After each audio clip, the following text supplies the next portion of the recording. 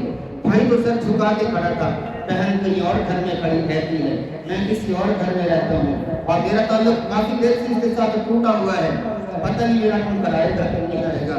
عورت نے اپنے ہونٹ کے ساتھ، اپنے دانتوں کے ساتھ ہونٹ دبائے اور سوچ کے کہنے لگی حجاج بہتر تو تھا تینوں چھوڑ دیتا، لیکن اگر نہیں چھوڑنے دو کو پھانسی لگا دے، میرا بھائی مجھے دے دے، میرا بھائی مجھے دے۔ اور شوہر کا انتخاب کیوں نہیں کیا، بیٹے کا انتخاب کیوں نہیں کیا؟ حجاج بات یہ ہے بات یہ ہے شوہر کو قتل کر دو گے اور شادی کر لوں گی، شادی اور کر لوں گی، اللہ بیٹا بھی دے دے گا۔ جس سانچے میں بھائی ڈھلا تھا، جس رحم نام کے رحم میں بھائی ڈھلا تھا، جس فیکٹری سے بھائی تیار ہوا تھا، وہ فیکٹری دنیا سے چلی گئی، ماں باپ دنیا سے چلے گئے، لہٰذا میں اپنا بھائی چاہتی ہوں۔ حجاج کہنے لگا تیرے حسن انتخاب پر تینوں کو چھوڑتا ہوں، تیرے حسن انتخاب پر تم نے انتخاب پر اعلیٰ کیا ہے، تینوں کو چھوڑتا ہوں۔ امام غزالی رحمۃ اللہ علیہ فرماتے ہیں دوست ہیرے کی طرح ہوتا ہے، بھائی سونے کی طرح ہوتا ہے۔ کہا حضرت ڈائمنڈ کی قیمت زیادہ ہے، ہیرے کی قیمت زیادہ ہے، آپ نے دوست کی قیمت بڑھا دی اور بھائی کی قیمت کم کر دی۔ کہا فرمایا بات یہ ہے ہیرا ٹوٹ جائے پھر ہیرا نہیں رہتا، وہ ختم ہو جاتا ہے۔ بھائی سونا ہوتا ہے، سونے کو کی چوڑیاں بناؤ، آگ میں ڈالو، پھر اس کو ڈالو، پھر اس کی انگوٹھی بنا لو، پھر اس کی بالیاں بنا لو، پھر اس کے کڑے بنا لو، پھر آگ میں ڈالو۔ جتنی مرتبہ آگ میں ڈالو گے سونا سونا ہی رہے گا۔ اس لیے میرے دوستوں بزرگوں اور بھائیوں، اللہ کے حبیب صلی اللہ علیہ وسلم نے ارشاد فرمایا قاطع رحم جنت میں داخل نہیں ہوگا۔ جو فرمایا اپنے مسلمان بھائی سے 3 دن کے لیے بولنا چھوڑ دے، 3 دن وہ ادھر منہ کر لے، وہ ادھر منہ کر لے، نہ وہ سلام کرے نہ وہ سلام کرے، اللہ کے حبیب نے فرمایا صرف 3 دن بولنا چھوڑ دے سیدھا جہنم میں جائے۔ اس لیے جو جس سے لڑے ہوئے ہیں ماموں سے کیوں نہیں بولتے، رشتہ نہیں دیا، چچا سے کیوں نہیں بولتے، ہمارا رشتہ نہیں لیا، بھائی سے کیوں نہیں بولتے، میری چند مرلے چند ایکڑ زمین اس نے دبا لی، اور بہن سے کیوں نہیں بولتے، ہمارا حصہ لے کے چلے گی۔ ہمارے رشتہ داروں میں ایسا ہے، ہمارے رشتہ داروں میں ایسے بہن کا جنازہ اٹھا نہیں گئے، میں نے کہا یار چلی جاؤ، اور اس نے حصہ لے لیا تھا سر، جہاں بھائی پلا ہے وہ نہیں پلی، جس آنگن میں تو کھیلا وہ نہیں کھیلی، جس ماں کا دودھ اس نے پیا ہے تو نے نہیں پیا، جس ماں کے رحم میں تو نے پرورش پائی اس نے نہیں پائی، کہا اس نے زمین کا حصہ لے لیا، ہم نہیں بولتے، جنازے میں بھی نہیں گئے، جنازے میں بھی نہیں گئے، زمین کا حصہ کیوں دے لیا۔ بہن بھائیوں کے رشتے آپ تجربہ کر کے دیکھیں، ماں کے بعد سب سے پیارا رشتہ بہن ہوتا ہے، لیکن ہمیں مہینوں گزر جاتے ہیں۔ کتنا آسان کام ہے آج کل کو رابطہ کرنا، مہینوں گزر جاتے ہیں، بہنوں کی پرواہ نہیں کرتے، بہنوں کو حصہ کیا دیتا ہے، ان کے حال احوال ہی نہیں لیتے۔ بہن اور بھائیوں کے رشتے کو سنبھالنا، اللہ کے حبیب نے فرمایا رحم راحم سے نکلا ہے، رحم رحیم سے نکلا ہے، رحیم میں ہوں اور اللہ کا حبیب ہے، رحیم سے رحم، راحم سے رحم۔ راحم رشتہ داری کو کہتے ہیں، قیامت کے دن اللہ تبارک و تعالیٰ رشتہ داری کو، راحم کو انسانی شکل میں کھڑا کریں گے اور رشتہ داری پکارے گی، یا اللہ جس نے توڑا اس کو توڑ، جس نے جوڑا اس کو جوڑ۔ اللہ کے حبیب صلی اللہ علیہ وسلم نے ارشاد فرمایا مجھے اولین اے علی مجھے اولین اور آخرین کے اخلاق بتاؤ۔ عرض کیا یا رسول اللہ بتائیں، فرمایا جو تعلق توڑے اس سے جوڑو، جو تمہارے مرنے پہ بھی نہیں آتا اس کی چیخ پر پوچھنے جاؤ، جو مرنے پہ بھی نہیں آتا اس کی چیخ پر پوچھنے جاؤ۔ ہمارے اخلاق کیا ہیں؟ ہماری شادی میں آیا تو آئیں گے، ہماری مہنگی میں آیا تو آئیں گے، ہمارے مرنے پہ آیا تو آئیں گے، وہ تیسرے دن آیا ہم بھی تیسرے دن آئیں گے، ایک ٹک کے اوپر ٹکا رکھیں گے، اینٹ کا جواب پتھر سے دیں گے۔ ہمارے یہاں یہ ہے، لیکن نبی پاک صلی اللہ علیہ وسلم جس کے ہم نام لیوا ہیں، جس کے ہم عاشق ہیں، اس نے کیسا سلوک کیا ہے، کیسا سلوک۔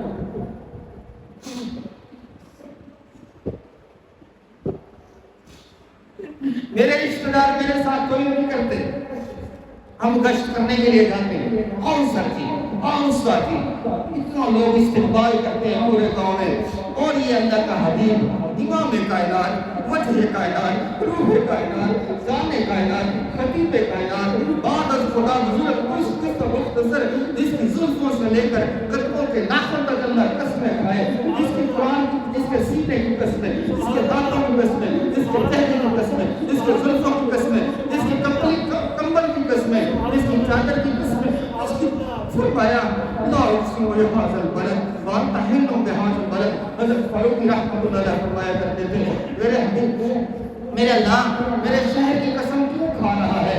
اس لیے کھاتا ہے نا آب زمزم ہے، اس لیے کھاتا ہے نا مکہ مکرمہ ہے، اس لیے کھاتا ہے نا باب جبریل ہے، اس لیے کھاتا ہے نا مقام ابراہیم ہے، اس لیے دکھاتا ہے نا مقدس مقامات موجود ہیں. فرمایا نہیں میرے حبیب یہ سارے مقدس مقامات پہلے سے تھے. لا اقسم بہذا البلد وانت بہذا البلد. میں تو تیرے شہر کی قسم اس لیے کھاتا ہوں کہ تیرے قدموں کی نورانی گلیاں شہر کے اندر. اب وہ جا رہا ہے دعوت دینے, دین کی دعوت دینے. پیچھے حقیقی چچا ابو لہب, کوئی اس کی نہ سننا. میں دعوت دے رہا ہوں, پیچھے سے کوئی یوں کہہ رہا ہو پاگل ہے, مجھے نہیں کہا جا رہا. جس کی الحمد سے لے کر والناس تک سارا قرآن نعت خوانی کرے اس کو کہا جا رہا ہے. وہ اس کی نہ سننا پاگل ہے, اس کی نہ سننا کاہن ہے, اس کی نہ سننا شاعر ہے, اس کی نہ سننا جادوگر ہے, ہمارے بتوں کا ڈسا ہوا ہے. وہ یہ پاگل ہو گیا ہے, 360 بتوں کو برا بھلا کہتا ہے. اس کی نہ سننا. آگے آگے دعوت دے رہا ہے, پیچھے وہی کہتا جا رہا ہے. اور پھر گھر تشریف لاتے ہیں. گھر میں اس کی بیوی ام جمیل سارے راستے کے جنگل کے کانٹے اٹھا کر حضور کے گھر کے آگے, سارا بخانہ اٹھا کر حضور کے گھر کے آگے.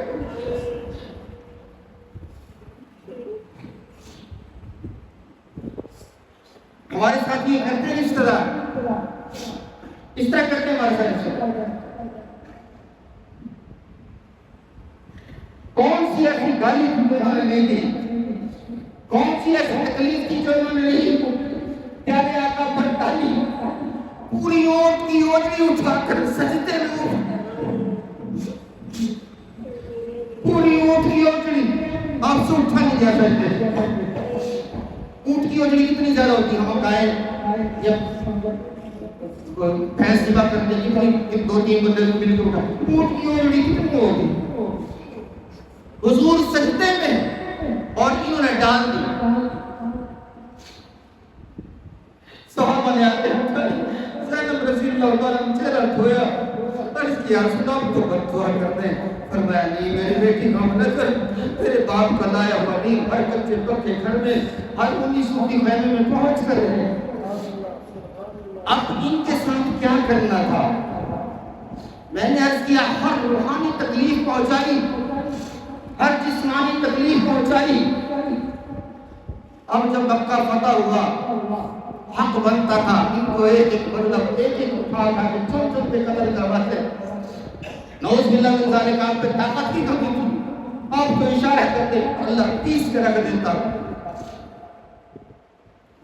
لیکن فتح مکہ کے موقع پر آپ نے جھنڈا دیا, اور سعد رضی اللہ تعالیٰ کو بڑے جذباتی صحابی ہیں.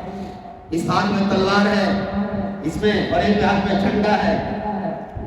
اور ابو سفیان ابھی پکے مسلمان ہوئے تھے, پہاڑی پر کھڑے ہیں, بعد میں پکے مسلمان ہوئے, ابھی دل میں جمع نہیں تھا کرنا. اللہ کے حبیب نے اس کو ذرا روم دکھاؤ اسلامی لشکر کا, عباس اس کو ذرا اوپر کھڑا کرو. سب سے پہلے سعد گزرے, جان بوجھ کے ابو سفیان جو قریش کا اس وقت انہی کا سردار تھا, اپنی قوم کا سردار تھا, اس کو سنانے کے لیے جان بوجھ کے کہنے لگے الیوم یوم الملحمہ,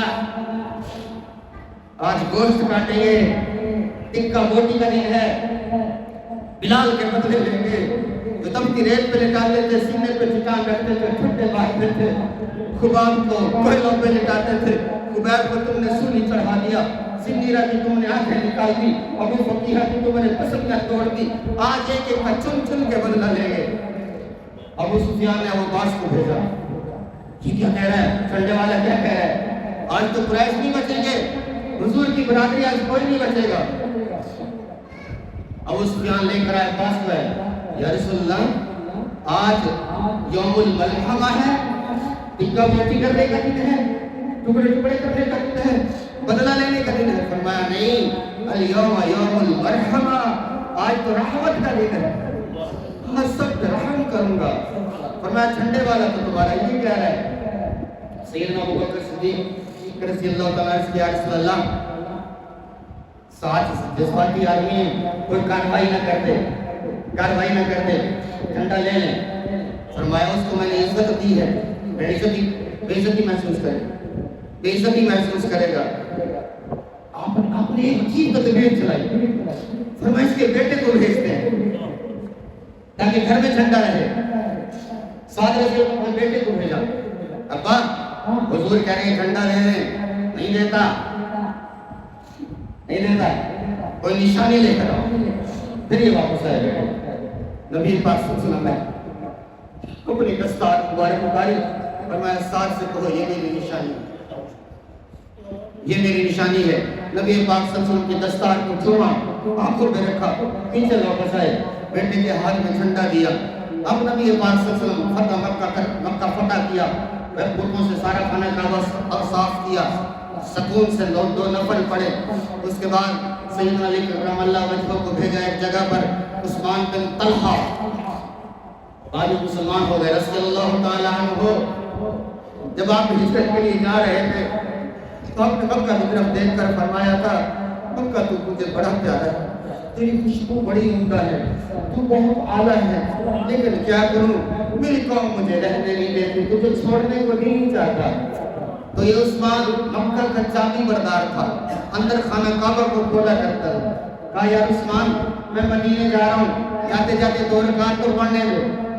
میں نے کہا چل چل, سب کو اجازت ہے, تجھے نہیں ہے. آپ نے سیدنا علی کرم اللہ وجہہ کو بھیجا, عثمان کو بلا کے لاؤ. وہ چھپے بیٹھے تھے کمرے میں, دروازہ بند کرتے, دروازے پر دستک دی. ماں نے کہا بلا رہے ہیں, نہیں جاؤں گا, ماریں گے. سیدنا علی کرم اللہ وجہہ نے فرمایا شرافت سے دیتا ہے یا مجھے لینا جانتا ہوں, بیٹھ نکلو, چابی لے کے آؤ باہر. سیدنا علی کرم اللہ وجہہ اس کو لے کر آئے. اب نبی پاک صلی اللہ علیہ وسلم نے عثمان بن طلحہ کے سامنے کیا, فرمایا یار ہے, تو نے یہ کہا تھا سب کو اجازت ہے نفل پڑھنے کی, لیکن تجھے نہیں ہے. دیکھ لو آج چابی میرے ہاتھ میں ہے, لیکن الیوم یوم المرحمہ. لے عثمان, ابھی کلمہ نہیں پڑھا, لے عثمان الیوم یوم المرحمہ, آج رحمت کرنے کا دن ہے, پکڑ چابی اور قیامت تک تیری نسل میں رہے. یا رسول اللہ پر کلمہ پڑھائیں, آج بھی اسی کی نسل میں ہے. اور عجیب بات بتاؤں آپ کو, جو تبلیغ کا ذوق رکھتے ہیں, اللہ کے فضل و کرم سے جس بندے کے پاس چابی ہے وہ تبلیغ میں رائمنڈ کے اندر 4 مہینے لگا دے گا.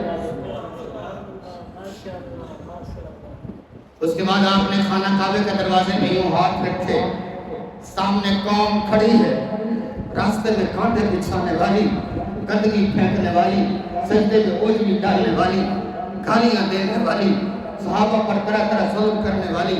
آپ دروازے کے سامنے یوں کھڑے ہیں اور پوچھ رہے ہیں بتاؤ آج تمہارے ساتھ کیا کروں گا, بتاؤ آج تمہارے ساتھ کیا کروں گا. سہیل بن عمرو رضی اللہ عنہ جو بعد میں بڑے درجے کے صحابی بنے اور بہت بڑے علاقے انہوں نے فتح کیے, اس وقت قریش کے سردار بن رہے, سامنے کسی کو جرأت نہیں بولنے کی. انہوں نے عرض کیا اے مسلمانوں کے نبی, آپ کا باپ بھی بڑا کریم تھا, آپ بھی بڑے کریم, یا کریم ابن کریم, اے کریم کریم کے بیٹے.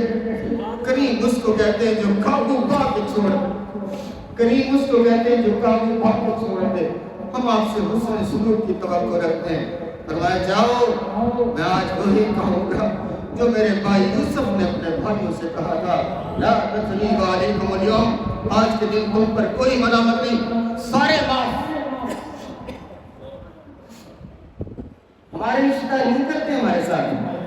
اچھا حضور اگر کہتے علی, عمر, خالد بن ولید تیار ہو جاؤ اور ایک ایک کی پکڑ پکڑ کے قتل اڑاؤ اور خون بہا دو, پورے مکہ کو کر رہا ہے. آج پوری دنیا میں جو اسلام ہے وہ ہمارے تک پہنچتا ہے.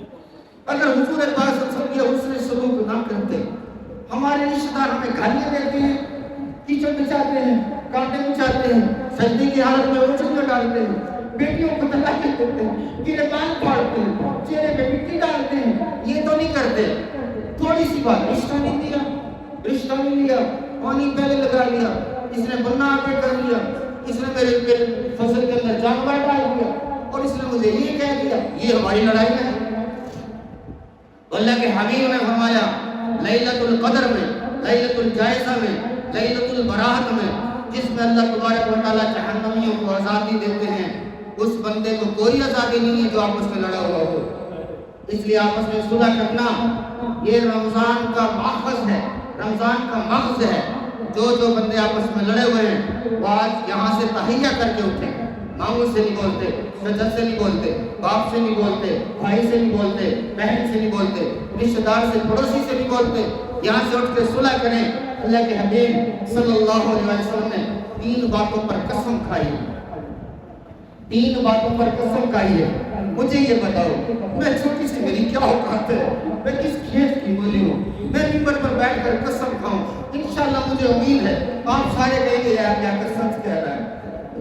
چہ جائے کہ کوئی عالم کھائے، چہ جائے کہ کوئی ولی کھائے، چہ جائے کوئی نبی کھائے، چہ جائے امام الانبیاء قسم کھائے، کوئی شک ہے؟ شک کرنے والا کافر ہے، ایمان سے خارج ہے۔ اللہ کے حبیب نے فرمایا 3 باتوں پر میں قسم کھاتا ہوں۔ جو بندہ لوگوں کے سامنے ہاتھ پھیلائے گا، جو بندہ لوگوں کے سامنے ہاتھ پھیلائے گا، اللہ کبھی اس کا فقر بند۔ ہمارے افتخار ٹھاکر صاحب بڑی پیاری بات کیا کرتے ہیں، فرمایا بندہ بندے کو مانگے تو بندے کو منگنا پڑتا ہے، بندہ بندے کو مانگے تو بندے کو منگنا پڑتا ہے، بندہ رب کو مانگے تو صرف رب کو منگنا پڑتا ہے۔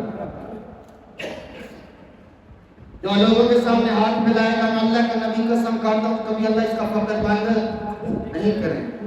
اور اللہ کے حبیب صلی اللہ علیہ وسلم کو شاعر فرمایا، میں اللہ کے نبی اس بات پر قسم کھاتا ہوں جو لوگوں کو صدقہ کرے گا، خیرات کرے گا، سخاوت کرے گا، لوگوں کے لیے مال لٹائے گا، میں اللہ کے نبی قسم کھاتا ہوں اللہ اس کا مال بڑھائیں گے۔ سیدنا عباس رضی اللہ تعالی عنہ نے حجۃ الوداع کے موقع پر حضور نے سود حرام کیا، پہلے 3 سال چلتا رہا، آخری حجۃ ربیع الاول میں آپ مثال ہو گیا، تقریباً 2-2.5 مہینے بعد اس وقت سود حرام کیا۔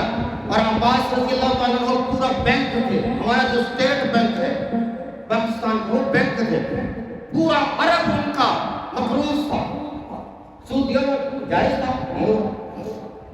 آپ نے فرمایا تحدیث کی نعمت کے طور پر، پریکٹیکلی سود کو حرام قرار دینے کے طور پر میرے چچا نے جس سے سود لینا ہے میں معاف کرتا ہوں۔ عباس رضی اللہ عنہ پیچھے تھے، میں نے 3 دفعہ بتایا، قد بڑا تھا، اونٹ میں سوار ہوتے تھے، گھوڑے پہ سوار نہیں ہو سکتے تھے، پیچھے سے مجمع گھیرتے ہوئے آئے۔ صحابہ سمجھے آگے اعتراض کریں گے کہ میرا اتنا سود آپ نے معاف کر دیا۔ مثال دے رہا ہوں، اصل رقم تھی 100، سود تھا 10، حضور نے اوپر والے 10 اڑائے۔ عباس رضی اللہ تعالیٰ عنہ نے آ کر حضور کا دامن پکڑا، بھتیجے بغیر پوچھے سود معاف کیا ہے، میں اصل نہیں معاف کرتا، 100 بھی اڑا دیا۔ 556 سال اللہ نے حکومت دی ان کی نسل، 556 تقریباً 550 سال تک ان کی نسل حکومت کرتی رہی 3 بر اعظم میں۔